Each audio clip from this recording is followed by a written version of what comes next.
Olhe para o rosto de um estudante japonês às 6 da manhã em um trem de Tóquio. O que você vê não é cansaço comum. É uma entrega absoluta a um sistema que não admite falhas.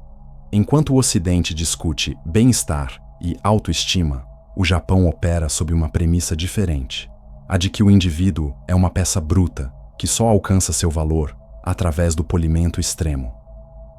Bem-vindo à disciplina que o mundo admira, mas que o Ocidente jamais suportaria. Aqui, a educação não é um direito de aprendizado, é um rito de passagem para a sobrevivência social. O método japonês não começa nos livros, mas no chão que os alunos limpam. Nas escolas públicas do Japão não existem zeladores. O osoji, o tempo de limpeza, é a primeira lição de que ninguém é importante demais para não servir à coletividade. Desde os 6 anos, a criança aprende que o seu ambiente é sua responsabilidade. Mas não se engane com a beleza poética disso. Por trás da vassoura, existe uma pressão invisível, a de que o erro de um é a vergonha de todos. O sistema apaga o eu para fortalecer o nós, criando uma engrenagem humana perfeita, mas que cobra um pedágio altíssimo da alma individual. Enquanto no Brasil e nos Estados Unidos celebramos o diferente, no Japão existe um provérbio que rege as salas de aula. O prego que se destaca é o primeiro a ser martelado. A metodologia japonesa é uma máquina de nivelamento. Se você é um gênio, você deve se conter para não quebrar a harmonia. Se você é lento, você deve se sacrificar para não atrasar o grupo. É uma maratona de conformidade que dura 12 anos, onde o objetivo não é apenas tirar 10 na prova, mas provar que você tem o gambaru, a capacidade de aguentar o insuportável sem reclamar. Estamos falando de uma cultura onde a escola termina às 4 da tarde, mas a educação só acaba às 10 da noite nas juku, as escolas preparatórias intensivas. O Ocidente chama isso de abuso. O Japão chama de preparação para a realidade. Eles sabem que o mundo é um lugar hostil e competitivo, e decidiram que a infância é o campo de treinamento para essa guerra. O resultado? Uma nação que renasceu das cinzas nucleares para dominar a tecnologia global. Mas a pergunta que ninguém quer fazer é: o que acontece com o coração de uma criança que é treinada para ser uma máquina de performance antes mesmo de aprender a brincar? Se o ato 1 foi sobre a postura, o ato 2 é sobre o intelecto sob pressão. No Japão, o conhecimento não é uma descoberta, é uma conquista por exaustão. Existe uma palavra que aterroriza todo adolescente japonês: Shiken Jigoku, o inferno das provas. No Ocidente, uma nota baixa é um contratempo. No Japão, uma falha no exame de admissão é uma sentença de morte social. A metodologia japonesa transformou o aprendizado em um esporte de resistência, onde a memória é levada ao limite e a criatividade é sacrificada no altar da precisão. O método Bunkai, que no karatê significa desconstruir para entender, é aplicado na educação como uma dissecação fria de dados. O aluno japonês não acha nada. Ele reproduz o que foi validado por séculos de tradição. Existe uma forma correta de segurar o lápis, uma ordem exata para os traços do kanji, e uma única maneira de resolver um problema de cálculo. Essa padronização absoluta cria uma eficiência assustadora. Enquanto o Ocidente sofre com o declínio do QI e da atenção, o Japão mantém uma elite intelectual em massa. Mas a que custo? A disciplina extrema gera o que chamamos de mentalidade de samurai moderno. O estudante não estuda para si, ele estuda para honrar seus ancestrais e não decepcionar sua linhagem. O peso dessa expectativa é o que mantém as luzes das bibliotecas acesas até a madrugada. O Ocidente, com sua cultura de gratificação instantânea e atalhos para o sucesso, entraria em colapso nas primeiras 48 horas desse regime. Nós fomos ensinados que a educação deve ser divertida.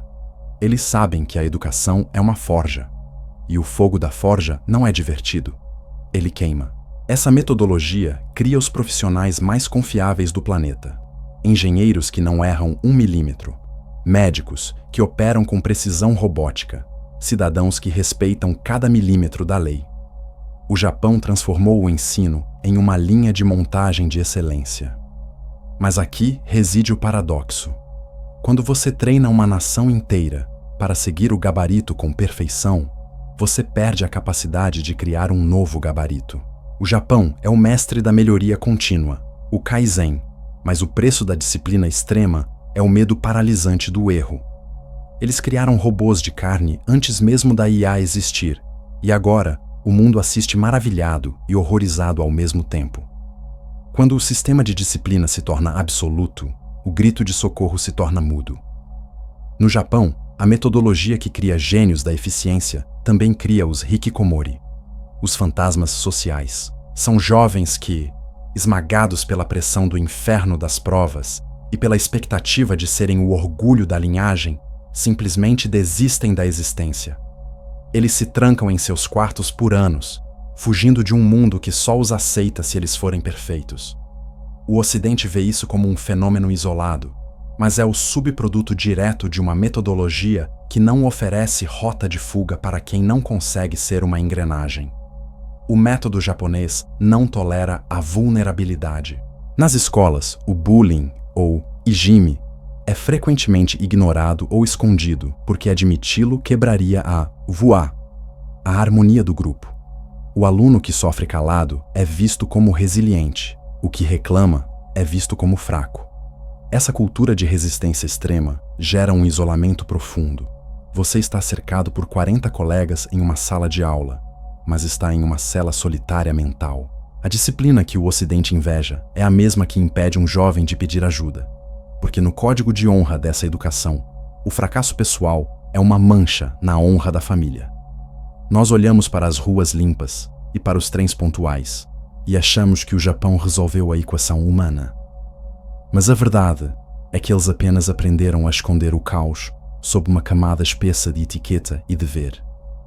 Enquanto o aluno ocidental explode para fora em rebeldia, o aluno japonês implode para dentro em silêncio. A taxa de suicídio entre estudantes no final das férias escolares é o lembrete macabro de que a disciplina extrema tem um ponto de ruptura. Quando a escola deixa de ser um lugar de crescimento e se torna um tribunal de julgamento constante, o aluno para de lutar para viver e passa a lutar apenas para não ser notado. Estamos produzindo especialistas em esconder a dor em nome da performance. A metodologia japonesa é uma armadura pesada demais para ossos de criança. O Ocidente, em sua busca por resultados, olha para esses números e deseja a mesma produtividade, sem entender que para ter o trem que não atrasa um segundo, você precisa de um condutor que foi treinado para nunca ter uma vontade própria. O custo da perfeição técnica é a desumanização sistemática do indivíduo. No Japão, você não aprende a ser você. Você aprende a ser a função que a sociedade designou para você. A disciplina extrema encontrou o seu inimigo final, a própria biologia. O Japão é o laboratório de um futuro onde a educação venceu a vida, o resultado de décadas de uma metodologia que prioriza o trabalho e o estudo acima de qualquer desejo individual. É o inverno demográfico. Por que um jovem treinado para ser um robô de carne teria interesse em criar uma família? O sistema é tão eficiente em ocupar cada segundo da mente do indivíduo que não sobra espaço para o outro. A escola japonesa preparou a nação para dominar o mercado, mas esqueceu de prepará-la para se reproduzir. Existe um termo japonês, karoshi, que significa morte por excesso de trabalho. Esse fenômeno não começa nas empresas. Ele é gestado nas salas de aula. O aluno que se acostuma a dormir 4 horas por noite para decorar fórmulas de física é o adulto que morrerá em cima de uma planilha aos 40 anos. A metodologia japonesa é uma corrida de resistência que não tem linha de chegada. Quando o Ocidente tenta copiar esses métodos, ele ignora que está importando um vírus de exaustão. Estamos vendo escolas de elite no Brasil tentando japonizar o ensino, aumentando a carga horária e a pressão, sem perceber que estão apenas acelerando o processo de queima total da juventude. O Japão é hoje uma nação que possui a tecnologia do futuro, mas não possui jovens para habitá-lo. A metodologia que o Ocidente não suportaria acabou sendo insuportável para os próprios japoneses. Eles criaram o sistema de ensino mais estável do mundo, mas essa estabilidade se tornou uma estagnação. Sem o caos, sem a divergência e sem a falta de disciplina que permite a inovação disruptiva, o Japão se tornou o mestre do aperfeiçoamento, mas o escravo da repetição. Eles podem melhorar qualquer coisa que já exista, mas têm uma dificuldade hercúlea em inventar o que o mundo ainda não viu. Este é o aviso que o Japão envia ao resto do mundo. A disciplina sem propósito humano é apenas uma forma lenta de suicídio coletivo. O Ocidente olha para o desempenho acadêmico japonês com cobiça, mas o que ele está vendo é o brilho de uma estrela que já explodiu. O custo daquela ordem impecável é uma rigidez que impede a adaptação.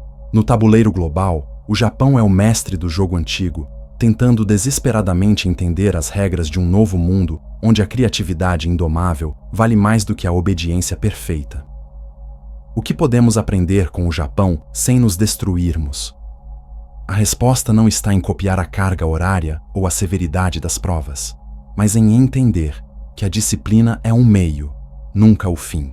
O segredo da sobrevivência na nova era não é a obediência cega do robô de carne, nem a liberdade absoluta e sem rumo do Ocidente decadente. A saída é o equilíbrio que o Japão ainda busca, o Ikigai aplicado ao aprendizado.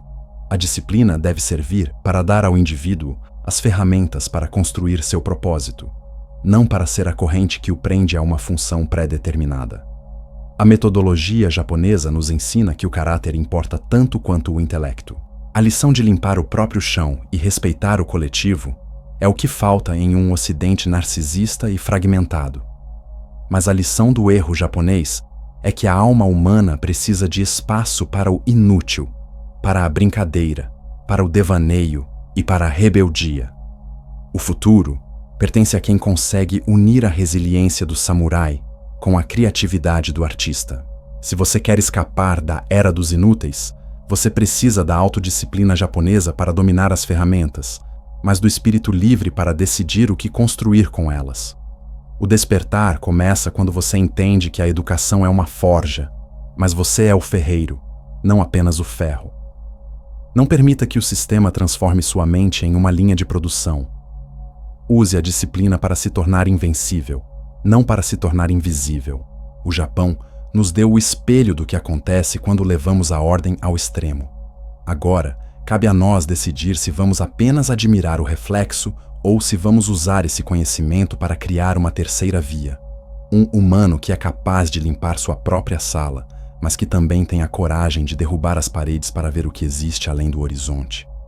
Se esta imersão na mente japonesa te fez questionar o que você considera sucesso, você já deu o primeiro passo para fora da fila dos robôs de carne. O mundo está mudando, e as velhas fórmulas de disciplina estão sendo testadas pelo fogo da nova era. Se você quer continuar recebendo esses códigos de despertar e entender as engrenagens ocultas das maiores potências do mundo, inscreva-se no canal. O conhecimento é a sua única armadura. Até a próxima.